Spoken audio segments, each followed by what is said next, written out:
আউযুবিল্লাহি মিনাশ শাইতানির রাজিম বিসমিল্লাহির রহমানির রহিম। সুপ্রিয় নবম শ্রেণীর শিক্ষার্থী এবং অভিভাবকবৃন্দ, বর্ণমালা স্কুলের অনলাইন ক্লাস থেকে আমি শুভেচ্ছা জানাচ্ছি। আমি মোহাম্মদ এজাহারুল হক মুন্সি। আমার সপ্তাহে দুটো ক্লাস গণিতের শিক্ষার্থীরা, আমরা আজকে নবম শ্রেণীতে গণিত অংশের পরিমিতি অংশ থেকে কিছু আলোচনা শোনাতে চাই। যেহেতু পরিমিতি অংশটা তোমাদের কাছে এই মুহূর্তে নতুন এবং এই ক্লাসেই প্রথম পড়ছো তোমরা, তো আমরা পরিমিতির খুবই গুরুত্বপূর্ণ কিছু পয়েন্টস নিয়ে আছে আলোচনা করতে চাচ্ছি। এই জন্য যেহেতু আমরা যদি মূলত অঙ্কে চলে যাই, তাহলে আমরা এই ফান্ডামেন্টাল জিনিসগুলি না জানলে কিন্তু অঙ্ক ভালো করতে পারবো না। বিধায় আমরা কিছু মৌলিক কথাবার্তা বলছি। পরিমিতি আসলে পরিমাপ সম্পর্কিত বিষয়, যেমন জমির মাপযোগ, তারপরে জমির দৈর্ঘ্যপ্রস্থ দিয়ে আমরা কীভাবে তার ক্ষেত্রফল নির্ণয় করব, জমির পরিমাণটা কীভাবে নির্ধারণ করব, অথবা পরিমাপ সংক্রান্ত বিষয়গুলো নিয়ে আমরা গণিতের যে শাখায় আলোচনা করব সেটাই পরিমিতি। এটাকে ইংরেজিতে বলা মেনসুরেন্স।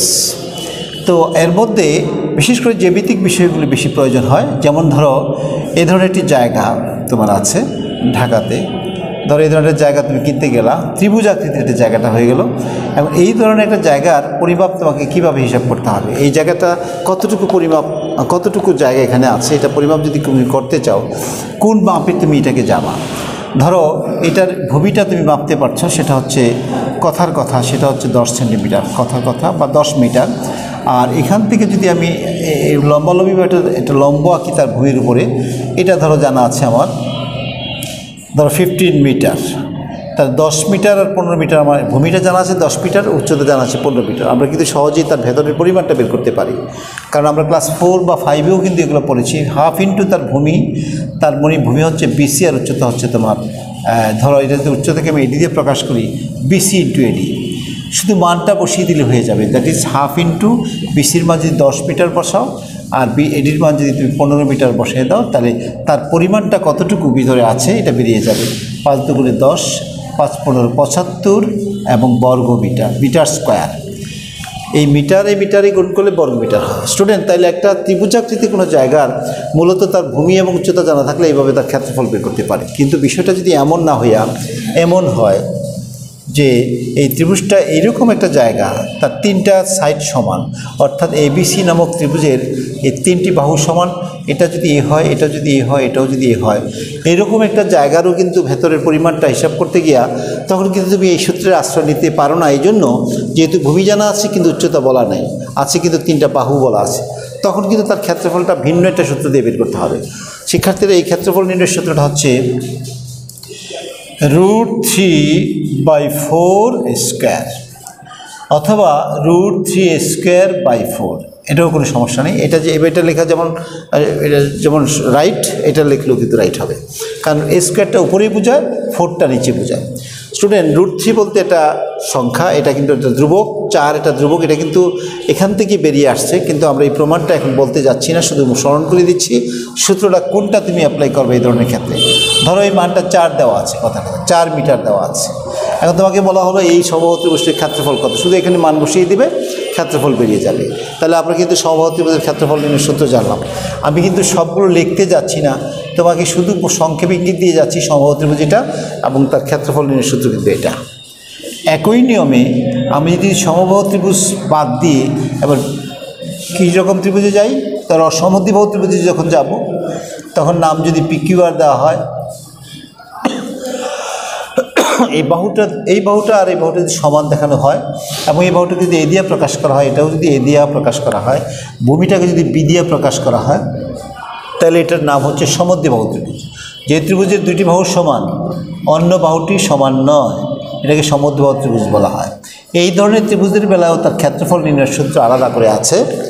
স্টুডেন্ট, এই ক্ষেত্রফলটা হচ্ছে b/4 √4² - b²। এর ক্ষেত্রফলটা হবে এটা।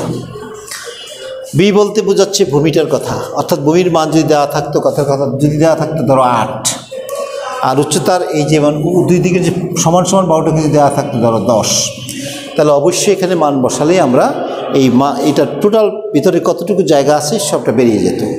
তাহলে স্টুডেন্ট, আমরা এটা যদি 1 নম্বর সূত্র মনে করি, এটাকে 2 নম্বর সূত্র মনে করি, এটাকে 3 নম্বর সূত্র মনে করি, তাহলে আমি 3টা সূত্র পেয়ে গেলাম। যেই ক্ষেত্রে ভূমি আর উচ্চতা জানা আছে সেটা হলো হাফ ইন্টু ভূমি ইন্টু উচ্চতা। যেই ক্ষেত্রে সমবাহু ত্রিভুজ হবে, তিনটা বাহু সমান যদি হয় এ এ এ, তাহলে তার সূত্র হচ্ছে √3/4 হবে। যদি দুইটা বাহু সমান হয়, একটা বাহু অসমান হয় এবং বাহুগুলো যদি এ দিয়ে প্রকাশ করা হয়, তাহলে তার সমদ্বিবাহু ত্রিভুজ হয়, তাহলে তার ক্ষেত্রফল হবে b/4√4² - b²। স্টুডেন্ট, আমরা কিন্তু তিনটি সূত্র তোমাদেরকে বললাম। চলো আমরা চতুর্থ সূত্রটাতে যাব, কি বলা আছে। আমরা বেশিরভাগ, যেহেতু আমি বলেছি প্রাথমিক আলোচনা, অর্থাৎ ত্রিভুজ সংক্রান্ত, চতুর্ভুজ সংক্রান্ত যে বিষয়গুলো আছে, যে প্রকারভেদ আছে, এগুলার প্রত্যেকটারই ক্ষেত্রফল নির্ণয় সূত্রগুলো নিয়ে আজকে আলোচনা করছি। অবশ্যই তোমরা এগুলো পারলে, আমি কিন্তু প্রথম দিকে যে চ্যাপ্টারগুলো পরিমিতির, কোনো অঙ্কই করা লাগবে না, শুধু সূত্রগুলি বললেই তুমি ওখানে মানগুলি বসাতে পারবা, আর ক্যালকুলেটর চাপলেই বাকি ফলাফল পেয়ে যাবো। স্টুডেন্ট, আমরা কিন্তু সমদ্বিবাহু ত্রিভুজ বললাম। এখন যদি ত্রিভুজটা এমন হয়, ত্রিভুজটার তিনটা বাহু যদি তিন রকম হয়, ধরো এরকম, তাহলে নিশ্চয়ই তোমরা বলবে ত্রিভুজটা বিষমবাহু ত্রিভুজ। এই ত্রিভুজের নাম যদি আমরা যাই দিই, XYZ দিতে পারি, XYZ, এবং এই ত্রিভুজটাকে যদি আমরা, এই বাহুটাকে যদি এই দিয়ে প্রকাশ করি, এটাকে যদি বি দিয়ে প্রকাশ করি, এটাকে যদি সি দিয়ে প্রকাশ করি, এটা কিন্তু বিষমবাহু ত্রিভুজ, বিষমবাহু ত্রিভুজ, বিষমবাহু ত্রিভুজ। এই ক্ষেত্রেও কিন্তু ক্ষেত্রফল নির্ণয়ের আলাদা একটা সূত্র আছে। স্টুডেন্ট, এই ক্ষেত্রে ক্ষেত্রফল নির্ণয় আলাদা সূত্রের আগে আমরা একটা জিনিস শিখব, অর্ধ পরিসীমা। আমাদের গণিতে অর্ধ পরিসীমাকে ইংরেজি অক্ষর S দিয়ে প্রকাশ করা হয়। অর্ধ পরিসীমা আগে বের করে নিবে S দিয়া, এবং এটা হচ্ছে তিনটা বাহু যোগ করে কত দিয়ে ভাগ, 2 দিয়ে ভাগ করলে অর্ধ পরিসীমা আসবে। ধরো এই বাহুটা 8 মিটার, এই বাহুটা 10 মিটার, এই বাহুটা হচ্ছে 12 মিটার। কথার কথা, 10 8 18, 18 12 হলো 36, না 18 12 30। তাহলে আমি যদি 8 যোগ করি, তারপরে 10 যোগ করি, তারপরে যদি পরের বাহুটা 12 যোগ করি, 2 দিয়ে ভাগ করি, তাহলে 8 10 18 আর 12 30 /2, এবং মিটারে যদি হয় সবগুলা, তাহলে হবে নিশ্চয়ই 15 মিটার হবে। তাহলে কার মান পেয়ে গেলাম 15 মিটার। তাহলে এই ধরনের একটা বিষমবাহু ত্রিভুজের বেলায় ক্ষেত্রফল নির্ণয়ের সূত্রটা হচ্ছে, ক্ষেত্রফল হচ্ছে √of S into S minus A into S minus B into S minus C।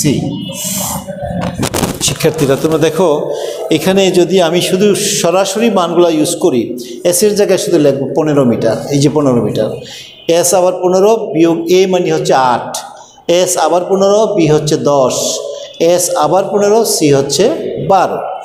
এই মানগুলো বসিয়ে যদি আমি মেশিন চালাই, ক্যালকুলেটর চাপি, তাহলে কিন্তু এখান থেকে তার ক্ষেত্রফলটা বেরিয়ে আসবে। কিন্তু আমার যদি এই তথ্যটাই না জানা থাকে, এই বিষয়বস্তুটা যদি আমার কণ্ঠস্থ না থাকে, মুখস্থ না থাকে, তাহলে আমি মান বসাবো কোথায়? এই জন্য আমি প্রাথমিকভাবে আমার আলোচনায় পরিমিতি করানোর আগেই এই জিনিসগুলো তোমাদের একটু ধারণা দিয়ে দিচ্ছি। শিক্ষার্থীরা, আমরা এভাবে তিনটি ত্রিভুজের কথা কিন্তু বলা শেষ হয়ে গেল। চলো আমরা একটু চতুর্ভুজে ঢুকি, অল্প সময়ের মধ্যে চতুর্ভুজ শেষ হয়ে যাবে। চতুর্ভুজের প্রথমটি আমরা যদি মনে করি আয়তক্ষেত্র, এই ধরনের একটা জায়গা, বিপরীত বাহুগুলো পরস্পর সমান এবং প্রত্যেকটি কোণ সমকোণ, এগুলোর সমকোণ। আর বিপরীত বাহু বলতে বোঝায় এটা এটার বিপরীত সমান, এটা এটার বিপরীত সমান। এটার যদি দৈর্ঘ্যটাকে এই দিয়ে প্রকাশ করা হয়, প্রস্থ যদি বি দিয়ে প্রকাশ করা হয়, স্টুডেন্ট তার এটার নাম হচ্ছে আয়তক্ষেত্র। এটা একদম সহজ একটা সূত্র, অনেকেই ক্লাস 6-7 থেকে এইগুলো আইডিয়া আছে তোমাদের মধ্যে, তারপর একটু বলে রাখা ভালো। আয়তক্ষেত্রের বেলা তার ক্ষেত্রফলের সূত্র হচ্ছে দৈর্ঘ্য ইন্টু প্রস্থ। আয়তক্ষেত্রের ক্ষেত্রফল কি? দৈর্ঘ্য গুণন প্রস্থ, দ্যাট ইজ AB হবে, A ইন্টু B হবে, কেমন? আর যদি তোমার করা হয়, এটার পরিসীমা বের করতে বলা হয়, চারদিকের দৈর্ঘ্যটা বের করতে বলা হয়, বাউন্ডারি ওয়ালটা বের করতে বলা হয়, তার মানে পরিসীমা, এটাকে বলা হয় পরিসীমা। এটার সূত্র হবে 2 ইন্টু দৈর্ঘ্য যোগ প্রস্থ, 2 ইন্টু দৈর্ঘ্য যোগ প্রস্থ হবে, অর্থাৎ দৈর্ঘ্য হচ্ছে A, প্রস্থ হচ্ছে B। আর যদি তার এই মাঝখানে যে কর্ণটা, এটাও যদি বের করতে বলা হয়, তাও কিন্তু আমরা পারবো। কেন পারবো? কারণ এই কোণটা 90 ডিগ্রি, তো 90 ডিগ্রি কোনো উল্টা দিকের যে বাহুটা এখন কর্ণ হিসাবে আছে এই মুহূর্তে, এটা অতিভুজ হয়ে যাবে।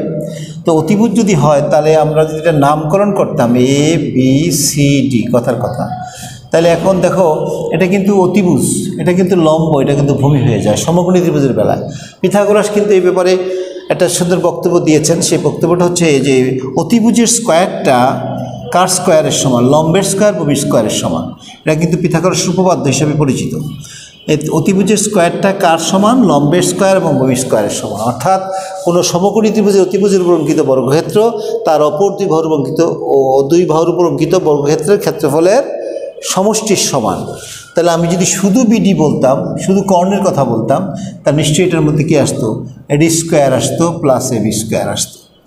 কিন্তু আমি যদি শুধু বিডি বা কর্ণ বলি, যেখানে আমরা কর্ণ লিখব, এই কর্ণের জায়গায় বলি এডিকে কিন্তু আমি প্রকাশ করেছি অবশ্যই এ দিয়া, আর বিডিকে প্রকাশ করেছি আমি বি দিয়া।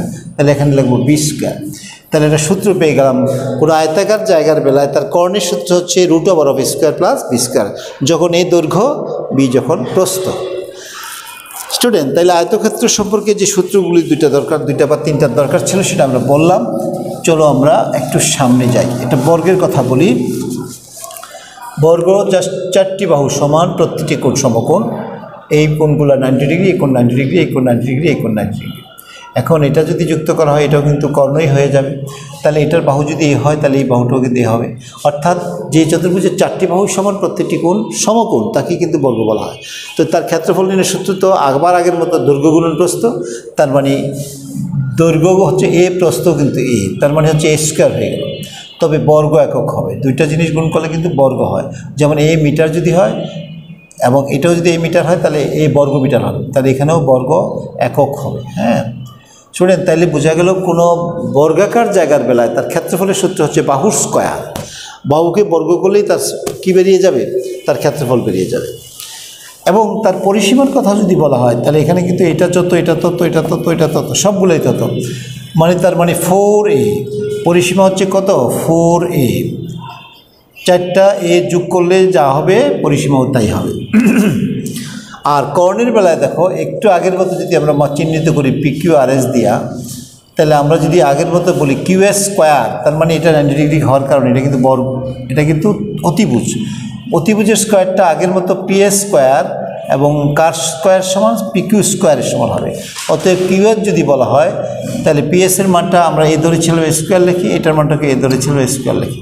বর্গমূল করলে 2a স্কোয়ার হবে এবং তাকে বর্গমূল করলে √2 এবং একটা a হবে।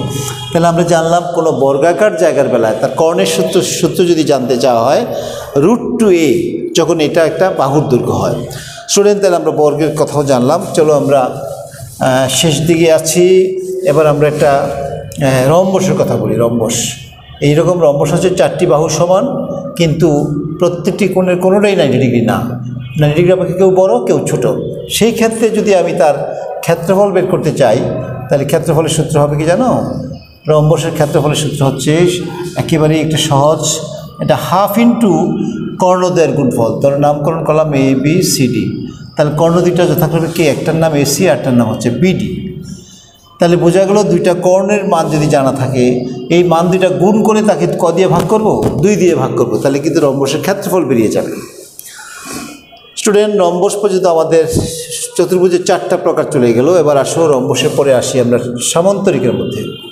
এই যে সামান্তরিক, বিপরীত বাহুগুলা সমান এবং সমান্তরাল, এইটাও বিপরীত বাহু সমান এবং সমান্তরাল, কিন্তু কোনো কোণ এবারও সমকোণ নয়, এটাকে বলা হয় সামান্তরিক। এটারও ক্ষেত্রফল নির্ণয়ের সূত্র আছে, কিন্তু এটার ক্ষেত্রফল নির্ণয়ের সূত্র কি জানো? এটা হচ্ছে শুধু ভূমি আর শুধু উচ্চতা গুণ। উচ্চতা হচ্ছে এখান থেকে যদি লম্ব আঁকা হয় অথবা এখান থেকে যদি উপরের দিকে লম্ব টানা হয় তাহলে এটা উচ্চতার পর্যায়ে আসলো। এটা যদি H দিয়ে প্রকাশ করা হয়, এটাকে ভূমিকে যদি B দিয়ে প্রকাশ করা হয় তাহলে এটা হবে B × H। এটার ক্ষেত্রফলের সূত্র কি? BH, দ্যাট ইজ ভূমি ইন্টু উচ্চতা। তাহলে বোঝা গেল সামান্তরিকের ক্ষেত্রফলের সূত্র হচ্ছে শুধু ভূমি আর শুধু উচ্চতা গুণ করলেই তার ক্ষেত্রফল বেরিয়ে যাবে। স্টুডেন্ট, আমরা চতুর্ভুজের প্রকারের 5টার মধ্যে 4টেই বলে ফেললাম। চলো শেষ প্রকারটা বলে আমি আজকের আলোচনা শেষ করতে যাচ্ছি। এটা হচ্ছে ট্রাপিজিয়াম। এটার নাম কি? ট্রাপিজিয়াম। জাস্ট একটা টিনের ঘরের মতো আকৃতিটা, অনেকটা এরকম একটা আকৃতি বিশিষ্ট কোনো জায়গা, যেমন তার নাম যদি আমি PQRS দিয়ে উল্লেখ করি, এবং এইটা যদি আমি এই সমান্তরাল বাহুর একটা যদি A দিয়ে প্রকাশ করা হয়, ভূমিটাকে এটা যদি B দিয়ে প্রকাশ করা হয়, আর এখান থেকে এই ভূমির উপর যে লম্ব আঁকা হয় এটা যদি উচ্চতা ধরা হয়, H দিয়ে প্রকাশ করা হয়, তাহলে এইরকম একটা জায়গারও কিন্তু ক্ষেত্রফল নির্ণয়ের সূত্র আমরা জানি এবং আমাদের এই ক্ষেত্রফল জানা আছে। সেটা কি জানো? সেটা হচ্ছে ½ ইন্টু সমান্তরাল বাহুদ্বয়ের দৈর্ঘ্যের সমষ্টি। এটা একটা সমান্তরাল বাহু, এটা একটা সমান্তরাল বাহু। দুইটা বাহুর দৈর্ঘ্যের যোগফল এবং তার সাথে উচ্চতা গুণ করে দিচ্ছি। হাফ ইন্টু সমান্তরাল বাহুদের দৈর্ঘ্যের সমষ্টি গুণন উচ্চতা, এটাই হবে তার ক্ষেত্রফল নির্ণয়ের সূত্র। স্টুডেন্ট, তাহলে ধরো এই বাহুটা দেওয়া আছে 10 সেন্টিমিটার, এটা দেওয়া আছে 12 সেন্টিমিটার অথবা মিটার, অথবা 12 মিটার দেওয়া আছে, মিটার, এটা মিটার দেওয়া আছে, আর উচ্চতা দেওয়া আছে ধরো 8 মিটার। তাহলে কত সহজ করে দেখো, এই সূত্রটা যদি মাথায় থাকে, আমি শুধু মানগুলা বসাবো, যোগ বিয়োগ করবো, আমি ট্রাপিজিয়ামের ক্ষেত্রফল পেয়ে যাব। ঠিক আছে স্টুডেন্ট, তাহলে আজকে যে সমস্ত বিষয়গুলো নিয়ে আলোচনা করলাম, আলোচিত বিষয়গুলো অত্যন্ত জরুরি, কিন্তু আমরা যখন ক্লাসে যাব, আমরা যখন মূল পাঠে যাব, তখন এইগুলি কিন্তু আমাদের সহায়ক ভূমিকা পালন করবে অঙ্কটা করার জন্য। তো আমরা আশা করছি তোমরা আজকের আলোচনাটা আরও কিন্তু কথা বলবো, পরিমিতিতে আমাদের অনেক কথা আছে, হয়তো আগামী ক্লাসে না বলে আমরা পরবর্তী আরও কোনো ক্লাসের কোনো অনুষ্ঠান শেষ করে সেখানে যেতে পারি, অথবা যদি আমরা মনে করি যে না আমরা এই ফান্ডামেন্টাল জিনিসগুলো আগেই বলে নেব, তাহলে পরবর্তী ক্লাসে আর বাকিগুলো বলার ইচ্ছা রইল, অথবা কোনো নির্দিষ্ট অধ্যায়েও ঢুকবো, যে কোনো একটা হতে পারে। আমরা পরবর্তী সময়ে চিন্তা করব কি করব। তো তোমরা ততক্ষণ পর্যন্ত এইগুলি শেষ করবা। এইগুলির পাশে তোমার কিন্তু বই কিন্তু এগুলো লেখা আছে, কিন্তু স্টুডেন্ট এগুলোর প্রমাণসহ কিন্তু লেখা আছে। আমরা কিন্তু তারপরে তোমাদেরকে একটু সহযোগিতা করলাম। তোমরা অনুশীলনের ভেতরে ঢুকলে এগুলো পাবে, উদাহরণের মধ্যে থাকলে অনুশীলনীতে পাবে, উদাহরণের মধ্যে এগুলো পাওয়া যাবে, তোমরা দেখে নেবে। আমি কিন্তু ব্যাপক কিছু লিখলাম না, আমি খুব সংক্ষিপ্ত করার চেষ্টা করলাম। তোমরা ক্লাসটা বারবার রিপিট করলে এইগুলো পেয়ে যাবা। তাহলে ভালো থাকো, আবার দেখা হবে পরবর্তী ক্লাসে তোমাদের সাথে ইনশাল্লাহ। এ পর্যন্ত তোমরা ভালো থাকবা। আল্লাহ হাফিজ।